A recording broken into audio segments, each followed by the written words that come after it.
Olá, tudo bem? Esse é o Fatos, seu canal de curiosidades e muito conteúdo aqui na internet. Hoje nós vamos voltar aos tempos de Jesus de Nazaré para descobrir o que realmente aconteceu na última ceia. Essa é uma das passagens mais famosas da Bíblia e a base para a instituição da Eucaristia, também conhecida como comunhão. Aquele ato de comer o corpo e sangue de Cristo que você já deve ter visto ou faz parte dele. Mas a última ceia também é digna de um roteiro de cinema. Com muito drama e reviravoltas, foi ela que culminou na crucificação de Jesus. Portanto, vamos aos fatos.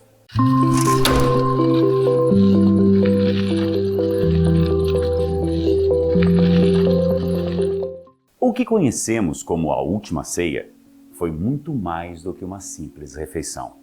Foi um momento decisivo que antecedeu o sacrifício de Jesus. A ceia foi realizada durante a Páscoa judaica, com seus 12 apóstolos. Mas qual o verdadeiro significado desse evento? E por que ele foi tão crucial para o destino de Cristo? Para entender melhor, temos que observar o contexto histórico. Tudo começa com a entrada triunfal de Jesus em Jerusalém, no que hoje chamamos de Domingo de Ramos. A fama de Jesus já havia se espalhado pela cidade, especialmente após o milagre da ressurreição de Lázaro.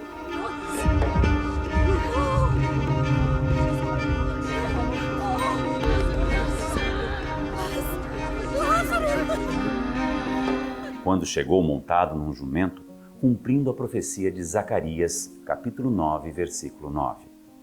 Uma multidão o recebeu com ramos de palmeiras, celebrando-o como um rei.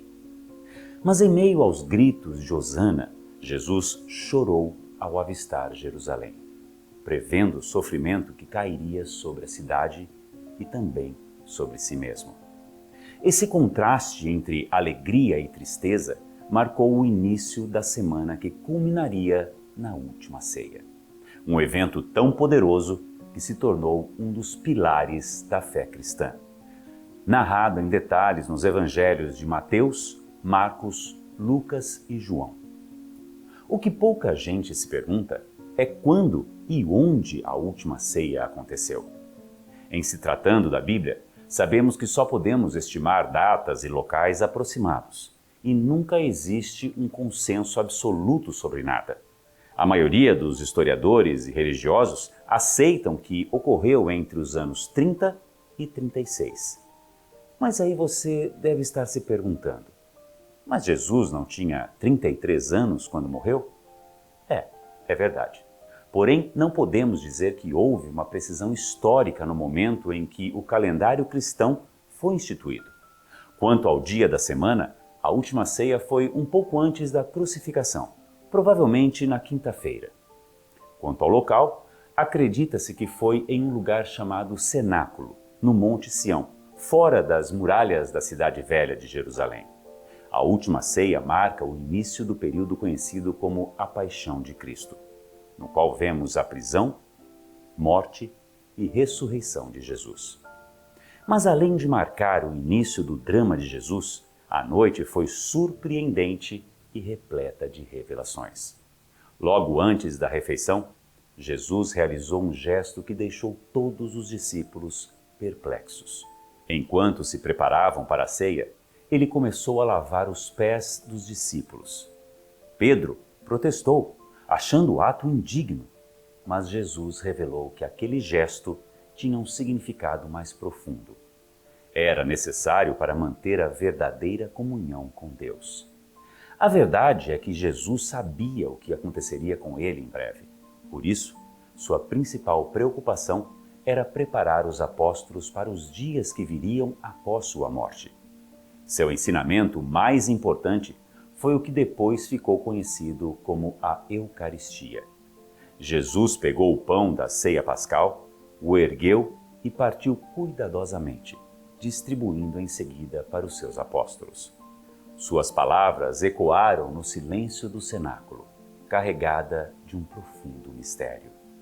Aquele pão agora representava seu próprio corpo, que em breve seria oferecido em sacrifício. Mas a revelação não parou por aí. Jesus então tomou o cálice de vinho, deu graças novamente e o compartilhou com todos à mesa. Aquele vinho simbolizava seu sangue, o sangue de uma nova e eterna aliança entre Deus e os homens, que seria derramado para redimir a humanidade. No diálogo conhecido como o discurso de adeus, Jesus compartilha mais instruções com os discípulos. Seguindo o modelo dos antigos testamentos espirituais, onde um líder transmite seu legado final aos seguidores, ele estabelece os fundamentos essenciais da fé cristã. Jesus explica sua relação única com o Pai, promete o envio do Espírito Santo e revela o caminho para uma vida de comunhão com Deus. O momento mais sublime vem com a oração sacerdotal.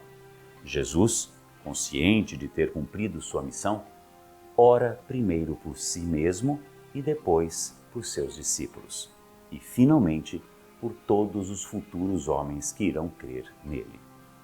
No final desse momento de comunhão religiosa, Jesus compartilhou duas profecias. A primeira afirmou que Pedro, um dos seus apóstolos mais queridos, o negaria 3 vezes antes do galo cantar. No episódio conhecido como o arrependimento de Pedro, o discípulo e futuro fundador da primeira comunidade cristã de Roma negou Jesus 3 vezes, logo após a sua prisão.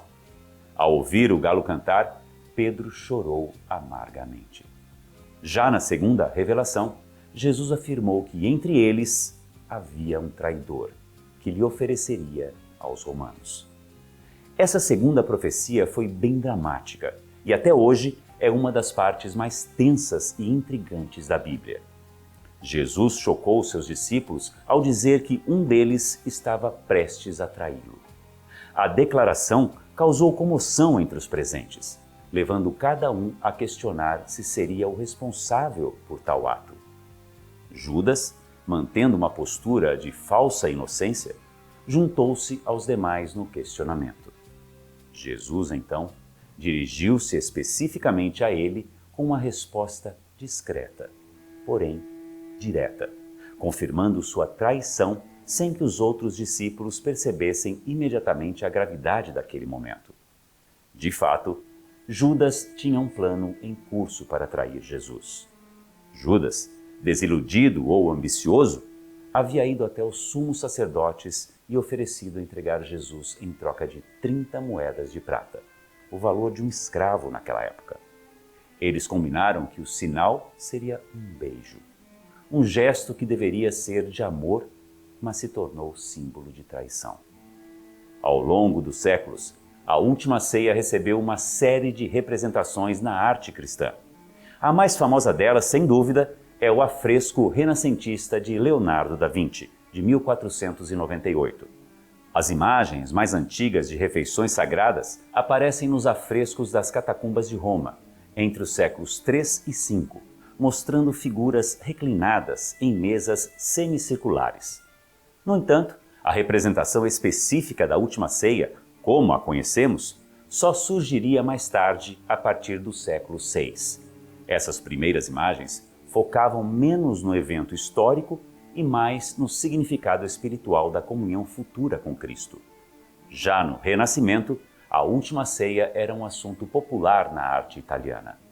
Essas retratavam as reações dos discípulos ao anúncio da traição de Jesus, com mesas oblongas, que são mesas quadradas com pontas circulares, ao invés de uma semicircular. E Judas, às vezes, é mostrado por ele mesmo, segurando sua bolsa de dinheiro. A comida na mesa muitas vezes incluía um cordeiro pascal. Nas versões bizantinas, o peixe era o prato principal. Em obras posteriores, o pão pode tornar-se mais como uma hóstia, e mais comida, alimentação e figuras de servidores aparecem. As cenas principais retratadas eram a traição, a Eucaristia, a lavagem dos pés e Cristo argumentando com Pedro. A Última Ceia de Leonardo da Vinci, que é considerada a primeira obra de arte da alta renascença devido ao seu alto nível de harmonia, usa o primeiro tema, Leonardo equilibrou as emoções variadas dos apóstolos individuais quando Jesus afirmou que um deles o trairia e retratou os vários atributos de raiva, surpresa e choque. E aí, gostou de saber mais sobre a história da última ceia de Cristo? E de como esse evento foi importante para o cristianismo, criando a própria Eucaristia? Qual das representações da última ceia você gostou mais? Escreve aqui nos comentários. E se você curtiu essa história, deixe seu like, inscreva-se no canal e ative o sininho para não perder nenhum conteúdo. O Fatos volta em breve com mais histórias incríveis. Até a próxima. Tchau!